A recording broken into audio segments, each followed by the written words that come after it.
Welcome to Revolutionize Your Retirement Radio, bringing you insights and strategies to help you create a magnificent and fulfilling second half of life.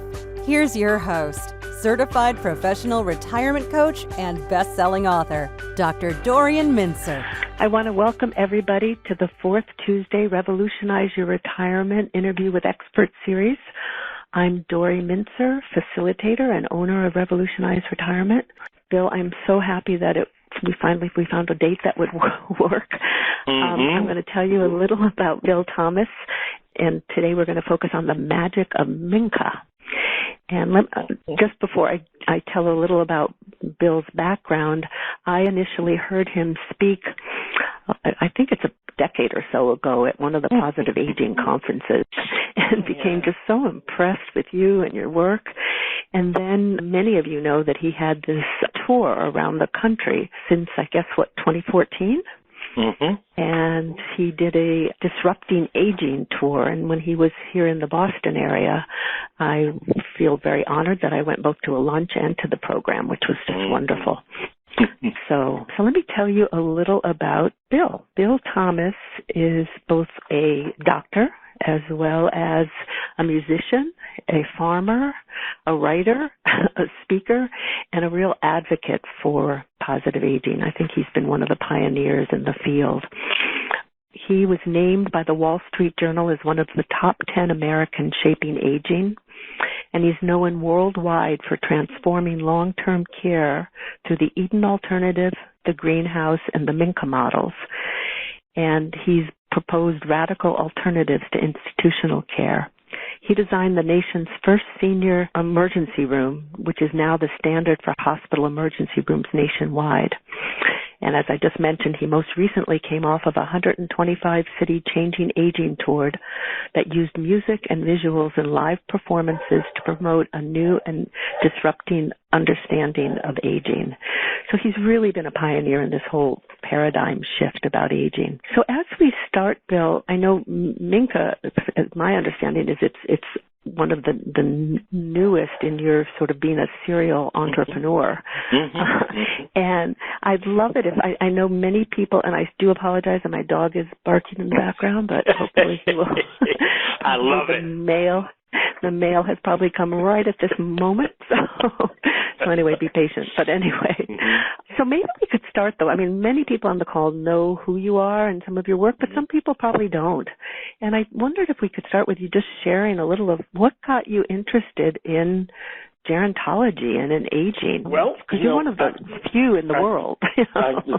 Unfortunately, that's true. It shouldn't be true, but it is true. Well, I'm a medical doctor, so I did my medical school training at Harvard and then went to the U of R. And actually, initially, I trained as a family doctor and thought I was going to go down that path. But I took a little part-time side job in a nursing home when I was just out of residency and realized that my true calling was really to be a geriatrician. So I became a specialist in geriatrics, and the second wonderful thing that happened to me is I realized that as a geriatrician, I could really make a huge impact on people's lives. And so in the early 1900s, early 1990s, I started a global nonprofit called the Eden Alternative, along with my wife, Jude.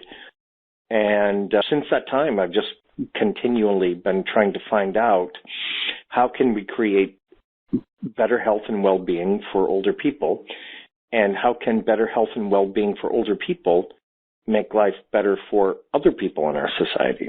So that's been my focus. I've written a bunch of books and, written plays and novels, and I love this field, and I'm really honored that you would ask me to come hang out with your folks for a conversation. Happy to take any questions anybody has at any time. So.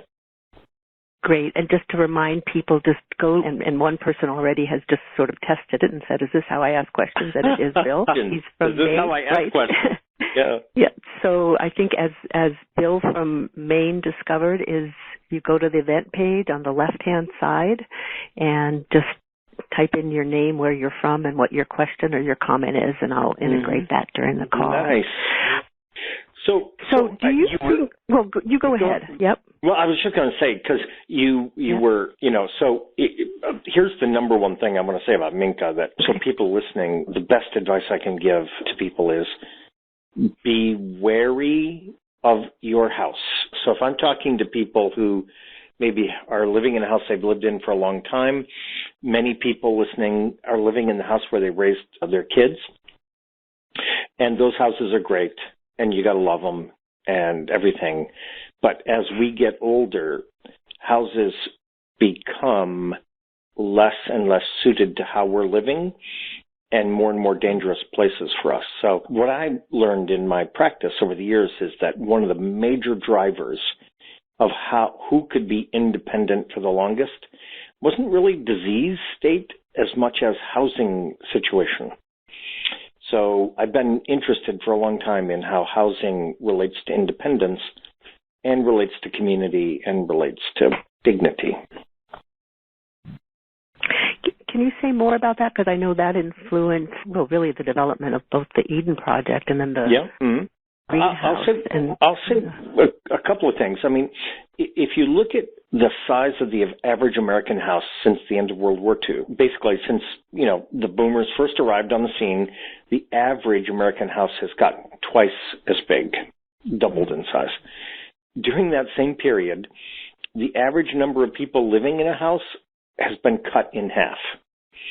So compared to the end of World War II, we have 4 times as much house per person, if you do the math. So what happens is a lot of older people who are living either as a couple or as a single are living in a house where they actually only really inhabit a few hundred square feet of the house, and the rest of it is kind of empty and not utilized. And there's actually more and more interest and excitement about doing something better with that house, making it work better for you. And if you don't mind, I'm going to give 2 examples because I think your listeners would love this. There's a company called Silver Nest, started by a wonderful woman named Wendy. Silver Nest does home share matching. So, you're living in a house that has 3 bedrooms and you're sleeping in one, and you could have 2 housemates. They help people actually find compatible housemate matches. There's a similar program in the UK called Shared Lives. And there are a lot of people who say, I like my house, but I don't like being alone. So sharing my house with another person helps with the expenses, and I'm less lonely. And working with a credible organization like Silver Nest means that you have protections about who might be your housemate. A lot of times they're actually finding housemates that might be 60 or 70 years younger than you, and that's kind of interesting and exciting, I think. But that's one thing to think about is, are you making the most of the house you have? Question number 1. It's not something people always think about in terms of, aging in place, but trying to figure out how do you make the aging in place work. And what you're suggesting is a real nice intergenerational component too. So It's so different from even the beginning of the Eden, the greenhouse project or the Eden alternative, which my understanding is that's more for elderly. Is that right? Right. Exactly. I think the field is moving really quickly toward multi-generational, multi-ability, inclusive communities, people realizing that strict age segregation doesn't actually serve older people very well. And we're going to see a movement away from age segregation, I think. Well, I'm even hearing that more and more from people in the boomers age group of saying, I don't want to just be around everyone the same age, but just not being sure what the alternatives are. So. Yeah. So you said, you made a really important comment earlier. I thought that I was talking about home sharing, but you were like, people are not thinking of that. And I agree 100%. It's people, at least I belong to the boomer generation, and I was given a story, which is you get the house, you pay for the damn house, you raise the kids, you stay in the house until they drag you out. And you stay in there alone if that's what happens. And that's the story that I was told, and it's the story actually my grandparents lived out. But we don't have to stick to that story. We can actually do better than that story. And home sharing is just an example of that. So that's part of Minka then, the home share? Well, yeah, actually, I would say it kind of is, because I'll talk about Minka houses now, but the most important thing to me is that people are able to live where they want to live, how they want to live, in a house that supports their independence. That's what really matters to me. So for some people, home sharing is the right answer. For other people, we actually started a little company that uses robots to fabricate house parts that can then be assembled into compact little houses that are designed for independence. So we call that Minka. And the word Minka is the Japanese word for house for regular people. And the idea is that if we can print the house using robots and assemble it very quickly, we can make an affordable accessory dwelling unit. That's a second unit on a single family lot, or they can be clustered together to make little neighborhoods. So what we think is that housing, especially housing for older people, needs to be better, cheaper, and faster. And that's really what Minka is about. Well, how did this sort of evolve for you? It's fascinating. I mean, this is new for me to be hearing about, too, and the robots, and it's fascinating.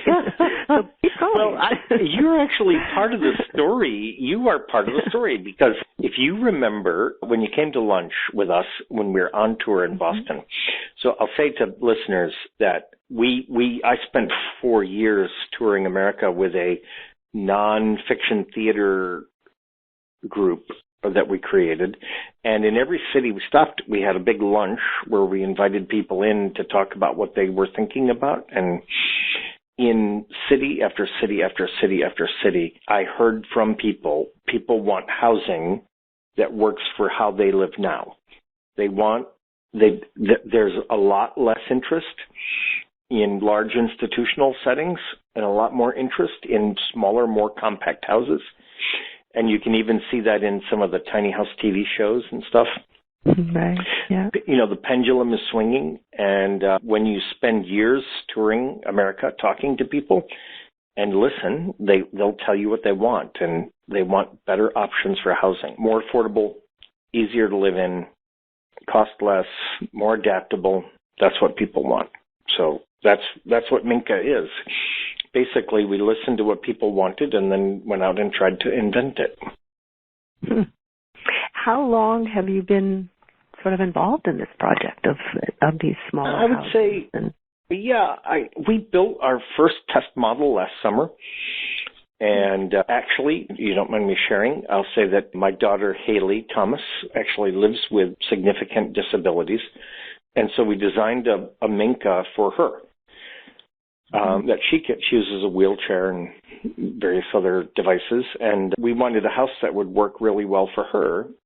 And we knew that if we designed a house that worked for a person like Haley, it would actually pretty much work for anybody. So our idea was to try it, use the robots, print the house, put the house together, see if Haley likes it. So we have a saying in Minka that Haley Thomas, she's 23 now, Haley Thomas is our test pilot. So I really love that role for her. Yeah, how is she evaluated? I mean, does she like it? She loves it. Loves it. I think a couple of things. I mean, the things everybody loves, really, in essence.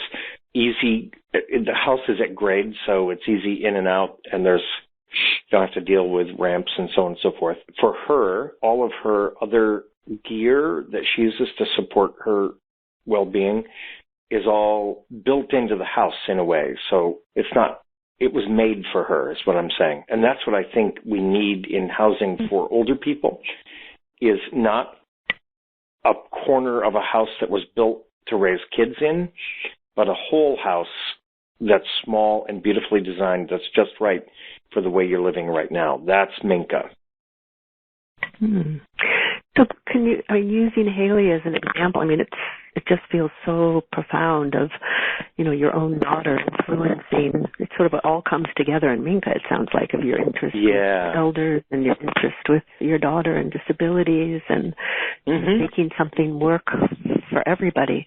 So maybe using this pilot house, as an example, when you say it's built in for all her gear, like things reachable. I'll give you an example. Haley is not able to transfer from wheelchair to bed independently, so she needs help with that. So there's a ceiling track lift that goes from her bed into the bathroom so that she can use the bathroom and get back into bed without anybody having to pick her up, which is really important. So I'll give you an example about the bathroom.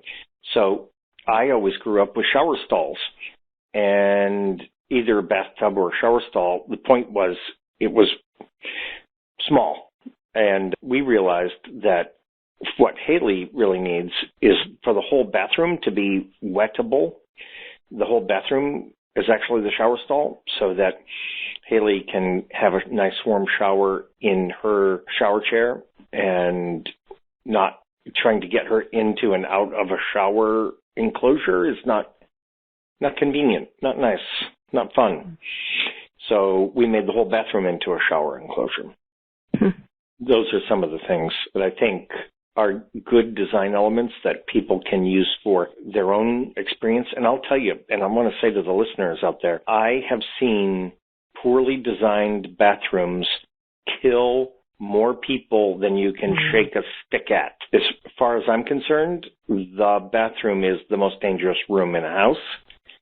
And I'm just saying to your crew of listeners, if you want to make some improvements in the safety and livability of your house, always start in the bathroom. That's where you begin. Very important. Well, it is true when you think about it, getting in and out of tubs or even the steps. My Lord. It's not great as the steps into showers. Yeah. Don't get me started on bathrooms. Well, I think it's helpful for people to hear. And you're speaking to, I think Donna had said there are about 150 people on the call. Oh, nice. Either on the phone I will say to your listeners, if people are on, it's not every day that you have a geriatrician just jump on and say, I'll answer your questions. So if you do have an idea of a question you want to ask, I would be happy to take a shot at it. For most people, when they get to see a geriatrician, they have like 10 or 15 minutes and you have to focus on the meds and all this and that. This is a chance to ask me stuff that you might have always wanted to ask, but you didn't really have time for, and I would be happy to help if that would be helpful to you. Great, that's good. And one person, again, Bill from Maine, said that on his browser, it's not on the left side to be able to submit a question. It's at the bottom. So just if you don't see it on the left, look on the bottom or look on the top. I guess each browser might be a little different. So back to this. So you also have in your title the magic of Minka. So some of what you're talking about feels like it's magic, but I don't know if that's what you're referring to. I will tell you, I'm working on the coolest project, probably the coolest project ever. I'm working with the University of Southern Indiana and AARP. They kind of teaming up. And we're working out how to create the first integrated student elder on-campus housing. So a number of colleges have done things like build a retirement community near the college. There's quite a bit of that, and that's pretty cool. But you know what's way cooler? Building a village of little houses and having the football-playing sophomore living next to the 87-year-old fighter pilot. You know what I mean? Like that. I love that picture. What we believe is that on-campus housing is enriched by being multi-generational, and this is really important, multi-ability, and being inclusive of people of differing backgrounds. So we call that magic. So here's our little trick. Multi-ability, MA. Multi-generational, we'll just grab that G, MAG. Inclusive communities, magic. So the idea is to really reconsider what life on a college campus is, and that we were talking about age segregation earlier in the program, and the idea was that it's not good to take older people and separate them from the rest of us. But why should we separate ourselves from young people? What's up with that? I don't think that a college should just be the domain of people of one age. And why shouldn't campus life involve people of different ages? Because I think it's an easier path to an authentic human community when you have people of different ages. So has this happened already, or are you in the process? Well, we're planning. We're doing the planning in 2018, and we hope to start making that magic village in 2018. So for people interested in moving to southern Indiana, boy, have I got a deal for you. But actually, I think it's exciting because they have really strong, they're at USI, they have really strong program in nursing and social work and all kinds of engineering and business. So it's like a lot of interesting kids out there, and I just can't wait to give them the best new neighbors. It sounds so interesting. I mean, here in Boston, there's the model, which is LaSalle, LaSalle College, I guess, where there's... Yeah, tell me about it. Yeah.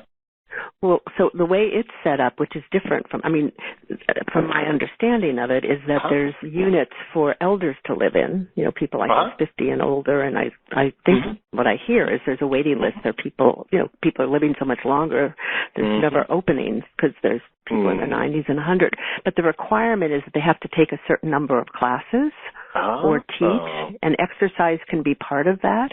But it's different from the kind of village creation and I think it's different from it. I mean, it is interesting to think about. Well, I think it has a lot in common. I think it sounds like what they're doing is taking real estate, buildings that they had and starting to use them in new ways, and I think that's great. What we're doing is sort of co-developing the architecture and the social purpose at the same time.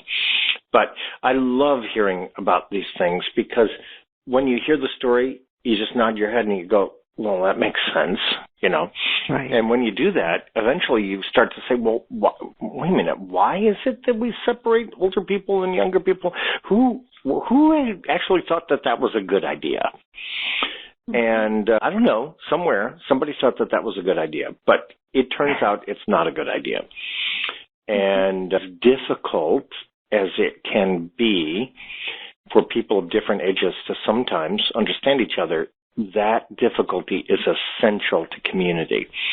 That communicating across generational lines is a really powerful tool for creating community. And it's really hard to create community when everybody's the same. That's hard to do. That's true. Yeah. So, I have so many questions, and there are some questions coming in that I want to start integrating too. Oh, cool. So so with this plan, are they needing to demolish some of the structures that are there to be able to?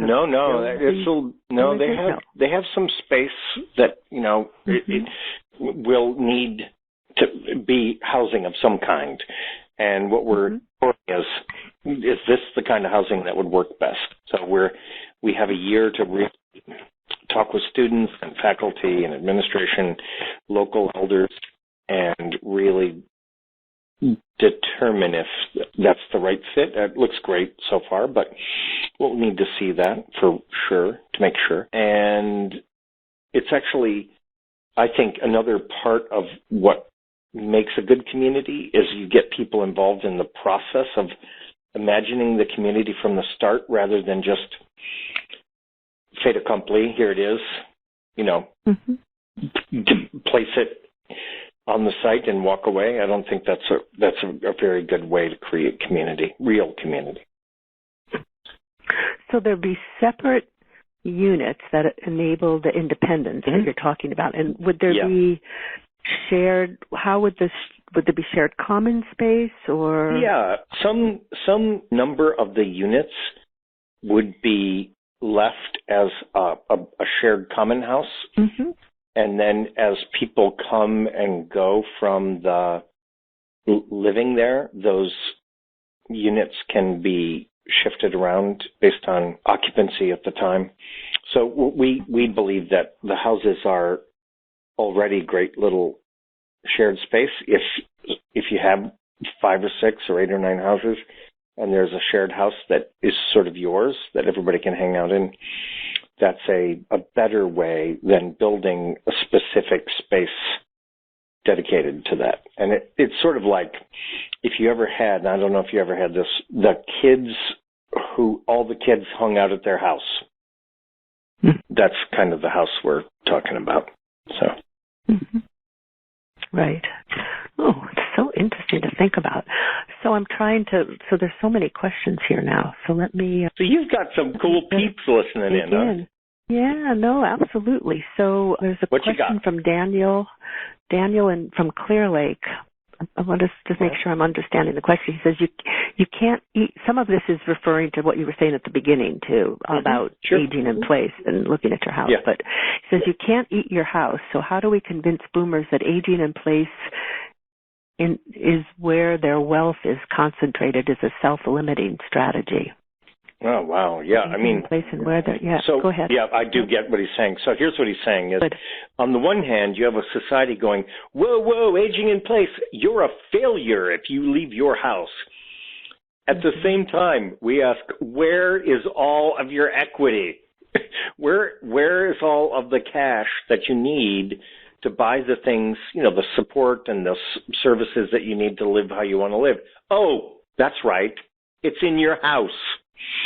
So that's kind of not a fair deal that Daniel's pointing out, that if you liquidate the house and move to something much smaller, much less expensive, much easier to maintain, you now have a bucket of cash that will go a lot farther for you than if you stay in the house. And I'm going to tell you, as a geriatrician, I'm leaving Minka out of this. As a geriatrician, people hold on to their houses too damn long. And in my professional opinion, people tend to move out of the home they raised the kids in an average of 10 years too late. And I will just say, by the time you're 92 and you're moving out of that house that you've lived in for 50 years, your options are really limited. And your choices are limited. It's way better to move from the family home sooner rather than later. I can't emphasize that enough, and I'm saying that based on not just professional experience, but also lived research, qualitative research that says that be careful that your house doesn't become a booby trap that you get stuck in. And that's what his question's right on about that unfair narrative that says, stay in your house. Oh, by the way, that's where the money you need to live a dignified life, that's also stuck in your house. That's no good. Well, and the point's so well taken that for some people, maybe staying in the house and having people share it may work. But for other people, it's still, I actually have a client that I'm working with who's struggling with this, where she has a few, younger people who are living there, but there's so much work and maintenance, and she's not getting enough in the rent, and yet it's so hard to deal with the moving. But your point is so well taken, to do it when you have options, because if you wait too long. Yeah, moving takes a lot of energy, and you have to really gear up for it. But what takes more energy? Staying in a house that's too big for you. That's what takes more energy than moving. Really important. Sorry if I'm being quite ranty about that, but... No, I think this is really important for people to hear, because, there really are mixed messages that I think so many people get. Is it, should you stay stay? Should you move? What are you moving to? One of the questions that came in is Norman from New York, just said he came back from Florida and many residents live in the 55 and older communities. And he said, that doesn't hold an attraction for him, but other people like it. And here's what I think is good. It's better when people have choices. It's bad when people are forced into a one-size-fits-all. So, I'm like Norman. I don't actually favor age segregation either personally, and I don't actually favor it publicly either, but it's there. And I'm not saying it isn't an option that some people wouldn't really like. I'm saying that there ought to be more than age segregation. People who want to live with people of different ages should have that option also. And that's where we've messed up. If you look at the large government programs that really do work to make affordable housing available to older people, almost all of them have age segregation rules written right into them. And I think that's unfair. Yep, like not bringing grandchildren in or not. Yeah, I remember the first time. Amazing. I remember the first time I saw one of those signs about how long. It was like 36 hours. A person under 18 can only stay here for 36 hours, and I was like, "Wow, man." Yeah. So onward with some more questions here. So Daniel actually is asking a lot of really good questions here, but other people are too. So let me just, he wonders, anyone doing Minka houses in pocket neighborhoods? And he says, example like Ross Chapin Architects. We're really good friends with Ross Chapin. So if you want to read up on pocket neighborhoods, and I think you should, read about Ross Chapin's work, Chapin. He's a wonderful Seattle-based architect who has got the idea, which we love, of smaller houses, more densely clustered, a shared green space, and a neighborhood feel. That's the essence of the pocket neighborhood. And we absolutely were looking at a project in upstate New York, one outside of Cincinnati, and one in southern Indiana right now for pocket neighborhoods. And we feel like this is the wave of the future, actually. To read about pocket neighborhoods. Yeah. Oh, yeah, it's a great term. Once you see, I will tell you, once you Google pocket neighborhoods and look at the pictures, everybody's like, oh, yes, I want that. So, another question from Daniel, which is, so what happens to all the Mcmansions? Is this a repeat of the I have been wondering about the 1960s? Yeah. So you know what is going to happen, I think? What's going to happen to the Mcmansions? Well, a couple of things. Some of them are just hard to believe they're just going to get knocked down because they weren't built very well. They cost so much to maintain. There's the price of gas, all that. So some will get knocked down, but I think a lot of them will be repurposed into multifamily housing, just like what happened with if I can tell your listeners a quick story about housing that they can repeat if they want to. If you look at the average size of a new house in America in the late 1800s, it's actually pretty big. And you kind of know this when you see a big old house, right? I mean, it's big. Well, they built it big because they didn't have electricity and there were a lot of domestic servants. So you had to house the domestic servants in addition to the family, in addition to a higher birth rate. So these old houses tend to be big. Then if you look at the size of new houses in the 1920s, not Depression era, before the Depression, new houses from the 1920s tended to be much smaller. So that's when sort of the bungalow style really came in, but they were measurably smaller. And the reason the houses were smaller was because of electricity. Electricity meant you didn't have to have domestic servants, and you could actually make a house that was smaller, but just as fun to live in. So again, after World War II, we get back on the pendulum swinging back to the big houses. What I think is going to happen is we're going to go back to smaller houses, But this time we're going to have electricity and the internet. And those two things are going to help us live really enjoyable lives in 350 square feet, 400 square feet. Sizes that seem super small to us now will feel big because of what we can do with the internet and electricity. So that was a bit of history, but it does point out that house changes in tastes in house sizes is an old thing. And the Mcmansions will meet their destiny.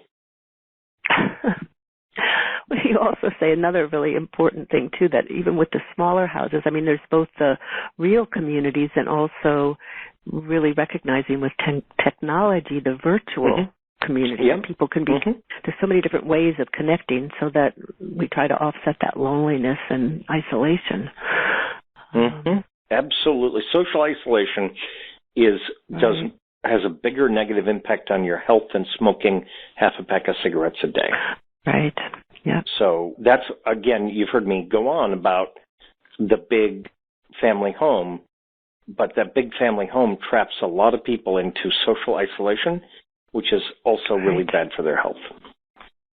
Right. So another question, last one right now from Daniel, and I want to get on to some other people too, but he says the new construction Minkas have some land use issues. Can we put Minkas where people want to live, like in age-integrated existing neighborhoods? Yeah. It sounds like somebody I should be hiring, Daniel. It sounds like he's really well informed about. Yes, very well informed. Yes. So what he's referring to is there are very complicated rules in developed neighborhoods about lot coverage, impermeable surface, setbacks, just rules that say this is how we're going to use this land. And those rules actually conflict with clusters of small houses. They weren't written with that in mind. So at this point, every time you want to do a clustered Minka project, you have to go all the way back to the zoning board. You have to go back to get a variance. It's a lot of work. I'm not saying that's a bad thing, but there's no easy way, given current land use regulations. There's no easy direct path to doing clustered micro houses. That you have to fight it out locally every time. That's the reality. Oh, that's a shame. But yeah, I guess maybe I think it's changing, though. Right. I mean, California's made some changes that have been positive. So Portland and Seattle. We'll see what happens. Great. So Meg from Weston says she thinks Minka is a brilliant idea on all counts, including green, affordable, simple, made to order to maximize independence. What do the units cost? What is your prediction for how quickly this will catch on? What's the business vision and plan? Well, I'm really excited. I'll share that with you guys because it sounds like some people might be interested. So our idea is global design, local production.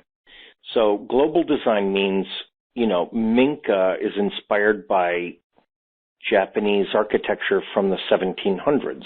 The style of construction that we use is a post and beam style with infill panels that actually started in Japan. Our architecture firm is based in Copenhagen. We're based in the United States. The engineering work is done in London. And the idea is you can use the talent of an entire global reserve of designers to make something really great, but you produce it locally. So we found a way to miniaturize a complete Minka factory into a size 40 feet by 40 feet, 4 shipping containers covered by a tent, and it's loaded with high-tech gear. I take plywood and insulation in, and a house comes out. So we believe that the future is going to actually be moving these Minka printers, these little mini micro factories, moving them around to where people want Minkas, printing up a bunch of them, and then moving the Minka printer onto the next city or community. Because the key, as many people listening know, is transportation costs. So what we want to do is be very close to a building supplier and close to where somebody wants Minkas. And then we put our Minka printer down and take the raw materials, make the houses. And when we're done, we take the Minka printer away. So global design, local production. If you're interested and you want to follow the story, there's a website called Minka, MyMinka, myminka.com. And if you go in, you can see what we're doing. If you want to follow the story, sign up for news alerts on what we're doing. We have some good news coming up soon. But if you're just interested in this as a possibility, just follow our story and just see what's happening and where we're going. And I'm having the time of my life. I'm loving it. So love to share the story with people. There are a couple of questions that relate to, like, what's the estimated cost per square foot? Oh, thank you. Yeah, and that relates to... So the actual Minka from the ground up, okay, because I can't say, because of site conditions, what the foundation would cost or anything like that. So a small Minka around 350 square feet would cost about $60,000. That's everything you need to move in without furniture. So appliances, fixtures, plumbing, wiring, heat, air conditioning, all of that, windows, doors, roof, siding, flooring. The box costs about $60,000. So you would add the cost of putting a foundation under that and the cost of connecting it to utilities. So $60,000 plus that. A bigger Minka, one that would be more like 650 square feet, would cost around $90,000 plus a foundation plus connections. Mm-hmm. So in other words, let me be really clear. It's not amazingly cheap. And you could get anybody with a skill saw and a hammer to build you one for about the same amount of money. What you're buying is actually the global design and the fact that this is designed to be an engine of independence. Everything is designed to support you living the way you want to, where you want to, and you're really paying for the design more than you're paying for the square footage itself. And I'll give one example of people. Everybody remembers when cell phones first came out, they were really big and clunky. Now they're really small, but they do so much more. It's like that with Minkas. You can get a bigger house for less money, but in this case, you're not buying a bigger house, you're buying more independence. And that's the difference between a Minka and a regular compact house, which you can definitely build if you want to. I mean, people will come and do that for you. So interesting. So another question from Meg. What are the greatest challenges to realizing your vision? I think I'd name 3 great challenges. Number 1, people hold on to the big house for too long. And, the Minka idea, that's cool. But if you're in a moment of crisis and all of your options have run out, that's not the time you get to have the cool new option. That's the time you wind up living someplace you don't want to live. So, number 1 problem, people can always delay leaving the big house for another year. Everybody can do that. So they tend to do that. Number 2, back to Daniel's comment, there are land use restrictions that are not friendly to compact houses or micro neighborhoods, and we have to struggle with that every time we get involved in a project. But, that's the reality. And I think the third thing that's a challenge for us is that our approach, it doesn't make any sense to write all the software and to teach these robots how to make houses if you're only doing a few houses. The company will only succeed if we're like Sears and we sell tens and thousands of houses. And believe me, we're a long way from selling tens of thousands of houses.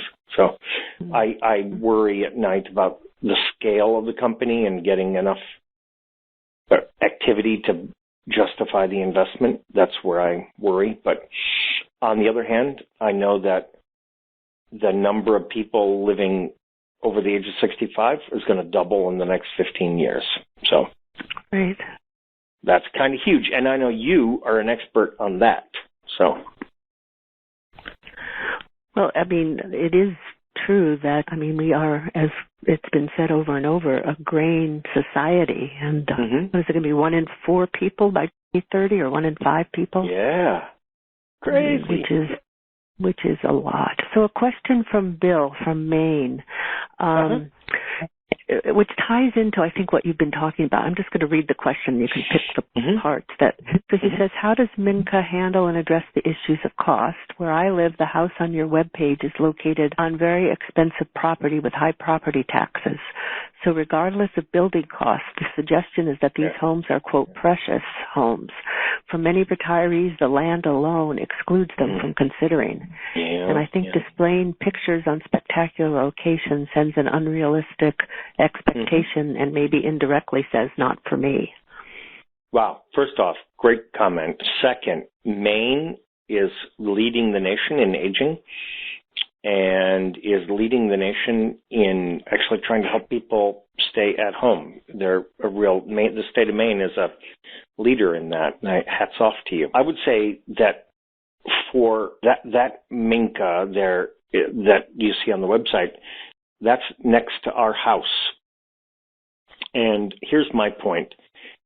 If you have existing house and the lot is big enough to put an accessory dwelling unit, that's the fancy name for a little house like a Minka, and you can put the ADU on your own property, then you can lease or rent out your house.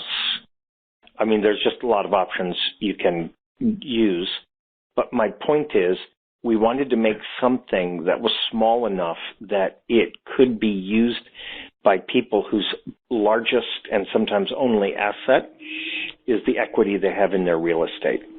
So, for example, I'll paint a picture. This is about a Minka that's not in a beautiful location. Maybe it's on a dirt road in Maine, But point being, if you own a piece of property and there's a single-family dwelling there, either you liquidate the property and move someplace else, or you stay on the property and, for example, do home share. That's one option. Or you actually use the equity in your property that you have in your property to put an accessory dwelling unit, like a compact house like a Minka, on the property, and then you are able to either rent or lease or sell the big house, and you get to stay where you want to be, but you're not burdened by the big house. So that's part of the way we're thinking about this. Do I think that's perfect? No, I don't. But we're just trying to come up with solutions for people. And I think if you have more choices and more options, you can make better decisions. Mm-hmm.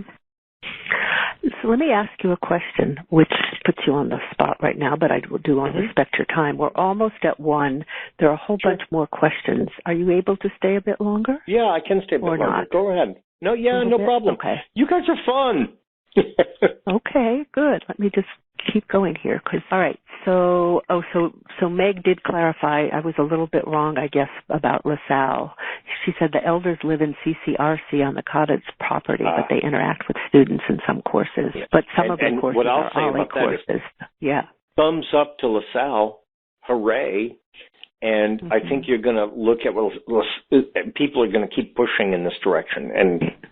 And I think living together is really a key part of building community, not just interacting on campus, although that's a good thing. Yep. So Fran from Maryland says, I have a condo that I have made handicapped accessible for my husband, similar to what you have done for your daughter, Haley. Cool. While it has cost us a lot to redesign the bathroom and bedroom, it seems it is less expensive rehabbing a condo than building a Minka. Do you Yeah, know? I would say that it would be less expensive. And I think, again, when you're talking about tens of millions of people wrestling with the same questions, there's going to be lots of different answers. So let me just say something about remodeling the condo to make it universally designed and accessible. Great move. I think that's super. You're going to get a lot of use out of it. I think it will add to the value of the property. Well done. Some people have reported that in single-family detached housing, that they have, for example, ramping and some of these other universal design changes have not yielded a return on investment.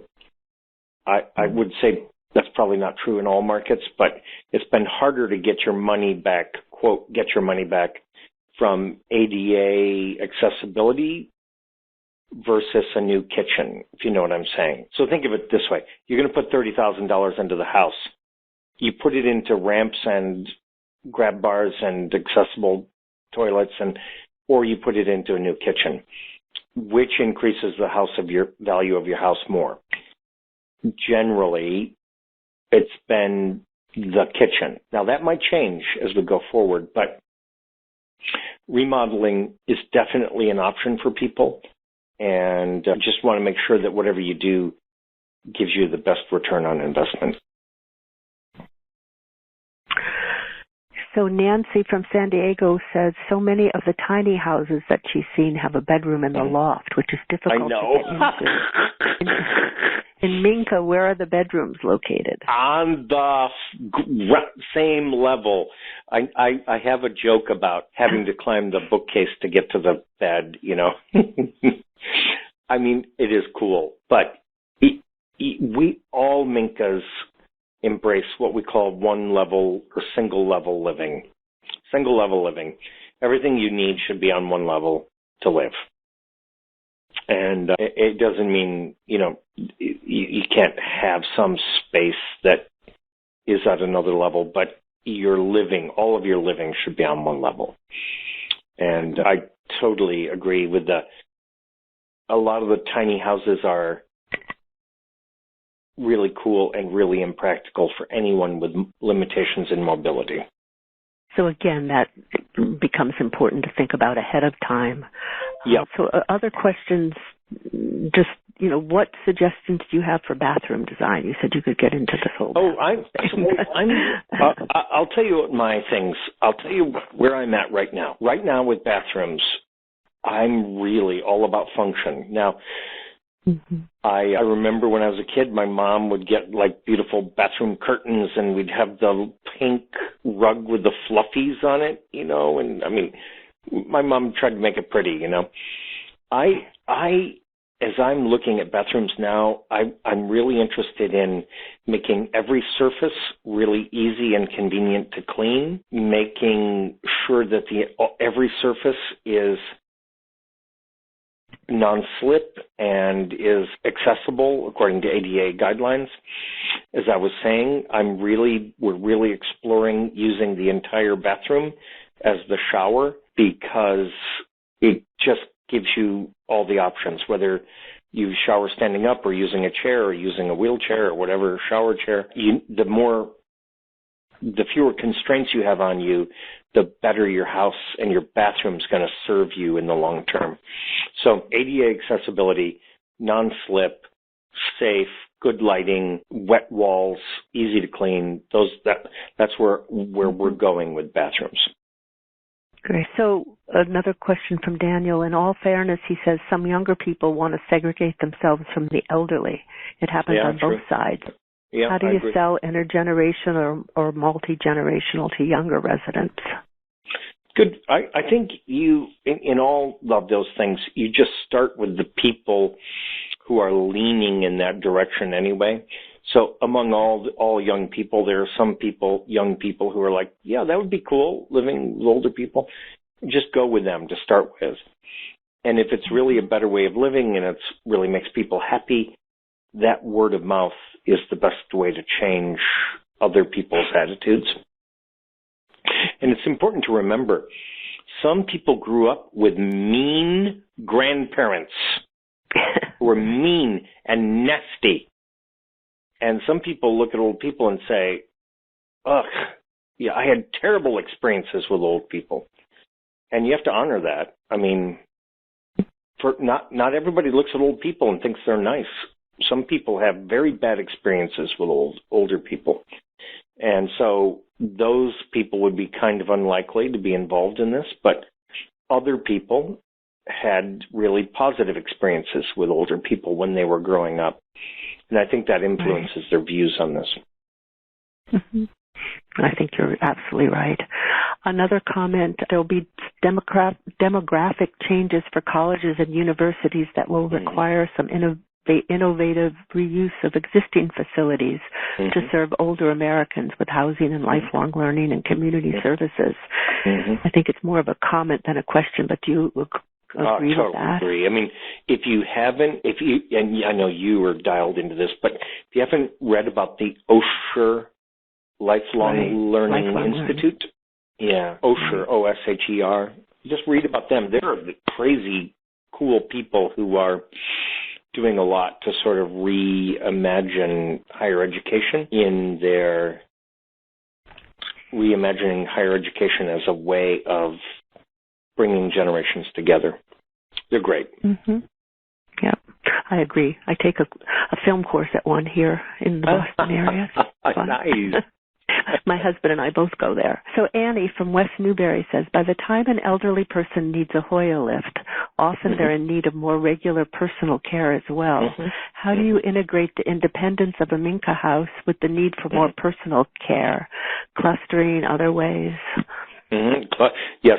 So first thing I would say, clustering is important. An ADU that's in the backyard of a house where your daughter and her husband and 2 kids are living, that's helpful. You know, you get to have your own space, but you've got family support nearby. And I would also say, we didn't talk about it much, but we're working actively to put the best independence supporting technology into the Minka. So yes, there's things that we need humans to help us with, no question about it. But things we don't need humans to help us with, we're trying to use technology for that. So we're really interested in and doing a lot of work with Amazon's Alexa technology, if you know about that. A voice-activated computer interface that lets you just talk to the computer and automate, parts of your house or ordering supplies that you need. You can do it all by voice instead of having to mess around with a computer. But my point is that there's no substitute for humans. Humans are essential, but technology can help around the edges. Which ties into Shelby's question, who's from Minnesota. When a person lives in a tiny house like Haley's, what are the options for human interactions during the day and night? Yeah. So just by itself, the opportunities for interaction are the same as in the big house. But if your tiny house is clustered with others, you have more opportunity to socialize. And I think that's really going back to this idea of Ross Chapin and pocket neighborhoods. I think the future is really many micro neighborhoods of clustered houses, more so than just a Minka on a street somewhere. It's more convenient for the person living there, but it doesn't really change the social equation. The clustering is essential to the social part. Right. So another question, a little slightly off about the Minka, but are you working in any way to increase this, from Meg, are you working in any way to increase the number of geriatricians? How and with what results? Oh my gosh. Meg, I have to tell for her the saddest story of my life. I was a medical school professor for 23 years. I taught geriatrics to medical students for 23 years. I had one student go into geriatrics in 23 years. And that's not a good batting average. And, the fact is, we don't have enough geriatricians. We're not going to have enough geriatricians. And the backup plan for America is increase aging literacy among other doctors and other nurses and people, because we're not going to have geriatricians the way we had pediatricians at when the baby boomers were coming up. We made sure to train enough pediatricians. Well, there's only 5,000 geriatricians in America, and there are fewer every year. So it's not working, the idea of training more geriatricians, I have to say. And it's so sad because, as you say, there's so many more of us that are getting older and older, plus geriatricians are paid probably even less than pediatricians. Yes, less.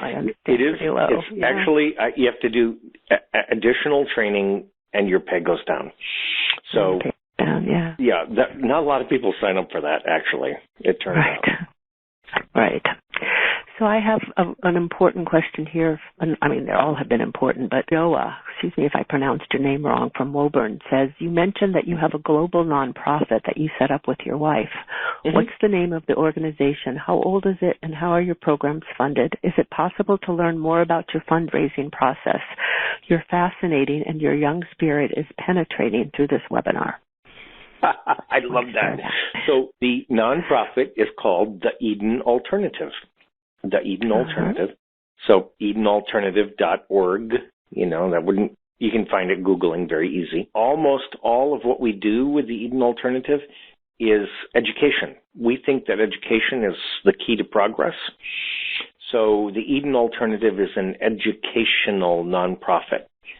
And we run education programs in South Africa and Japan and Australia and Canada and all over the United States.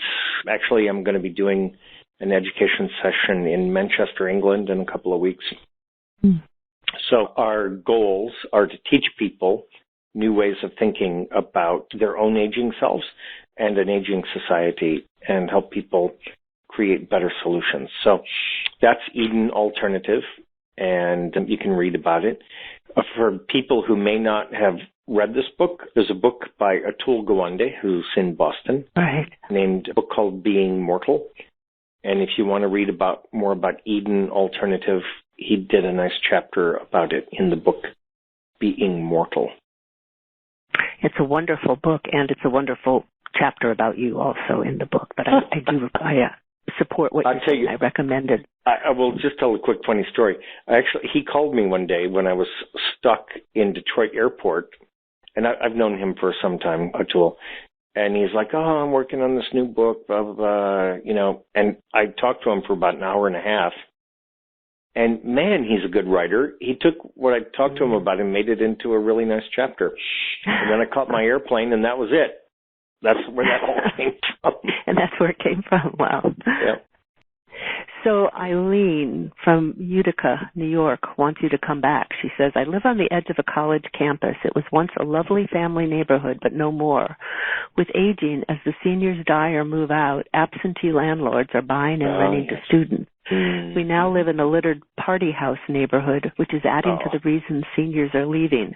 Your idea sounds great, but not totally realistic, at least as we're experiencing it. And then she says, P.S., you did a training weekend here in Utica years ago on the Eden experience. Please come back. I know. So I say to Eileen that I used to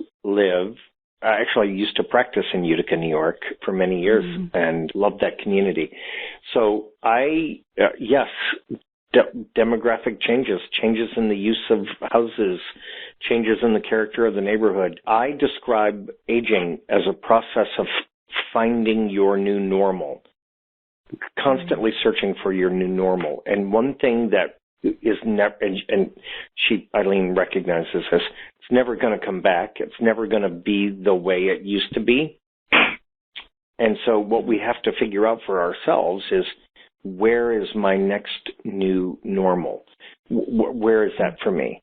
It could be right here in this house I'm in right now, but maybe it's someplace else. Maybe you can see I'm just working with ideas.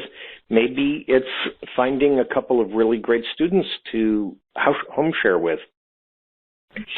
Students who maybe are a little more serious about their classwork and would enjoy home sharing with you. That's a possible answer. So point is, there's no dial that lets us set things how we want them. We all have to kind of cope with the changes in the world that we like and that we don't like. This, I think, relates to, and we're getting near the end of the questions, and I know you've stayed long, and I don't want to over do this or whatever. So Shara, another really, again, all have been important, but Shara from the Pacific Northwest says, what about very low-income people? What sort of housing prospects can you suggest for someone who will have an extremely small income, i.e. no pension, next to no Social Security, if when they're unable to work? Right now, I rent a very small house in an expensive city where I teach music students, and all is well. But the prospect of losing my under-market rate rental or of no longer being able to work at all terrifies me. Is there any sort of community for someone like me who needs a quiet, separate space? I'm 67, don't have family, and have almost no assets.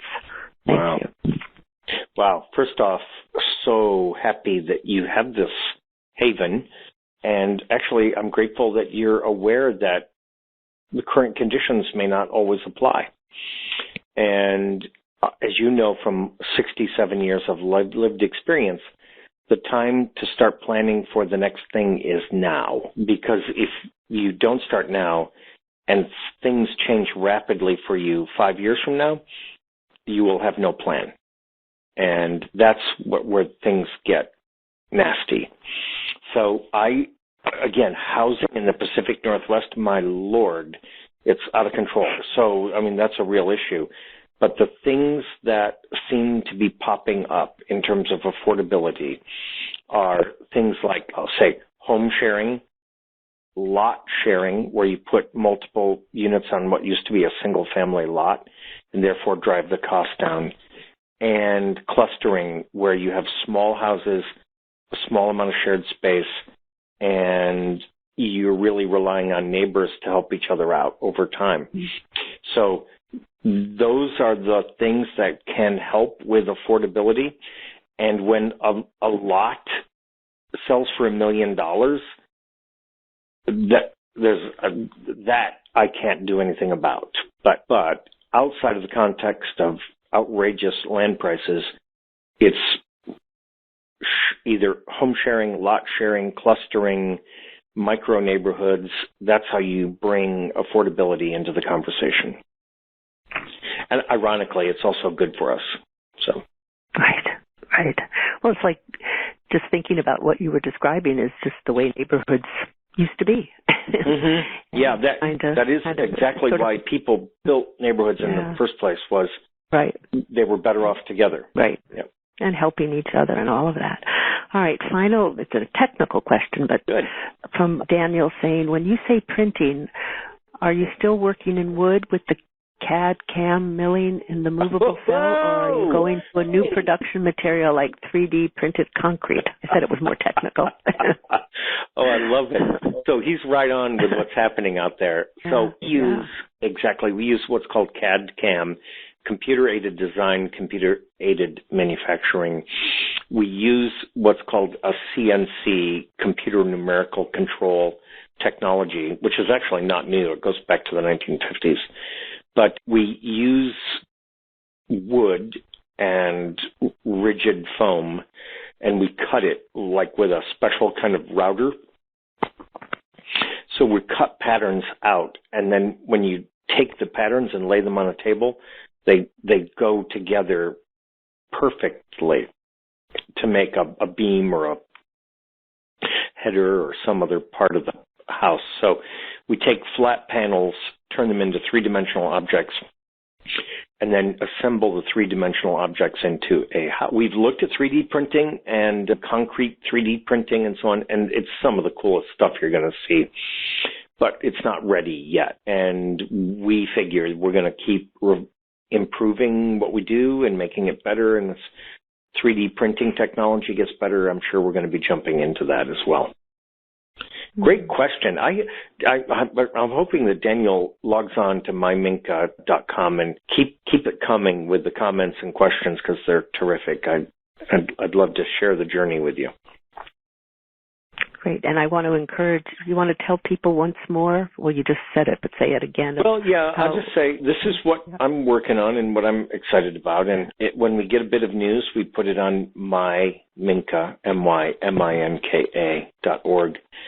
And for people who want to get the news when it's happening, we have a little occasional Minka newsletter. And this is very important to me. We don't share our list of names with anyone at all. So it's just people who are interested in this and want to keep up with the story. That's what it's about. So wonderful. Any final kind of takeaway you'd like people to have? Number one, I'm really grateful that you invited me. Much appreciated. And I think that I'm aligned with your core message, which is if you want to get the most out of this part of life, you've got to really think about your choices and options. You've got to think about possibilities. You got to be open to change on your terms instead of leaving yourself exposed to change on somebody else's terms. And I just felt really at home on your podcast and thought you're a delightful host with the most. Well, thank you. It's been such a delight I'm so pleased that this worked out finally to have you come join us. And it's just, it's so wonderful to hear about this new dream of yours, Magic and Minka. Yep, Magic and Minka. Magic and Minka, right. So thank you so much, and for taking all this time and this extra time, too. And it sounds like you're so busy with London and all these other places, so safe travels. And thank you. I'm going to sign up and keep learning more about Minka. It's been fascinating. Sounds great. Well, I'll come back sometime when we have some news. Okay. I would love that. So, great. Thanks so much. Mm-hmm. Bye-bye. Bye. You've been listening to Revolutionize Your Retirement Radio with Dr. Dorian Mintzer. To learn more about the resources mentioned on today's show, listen to past episodes, or download our free retirement transition guide, visit revolutionizeyourretirementradio.com.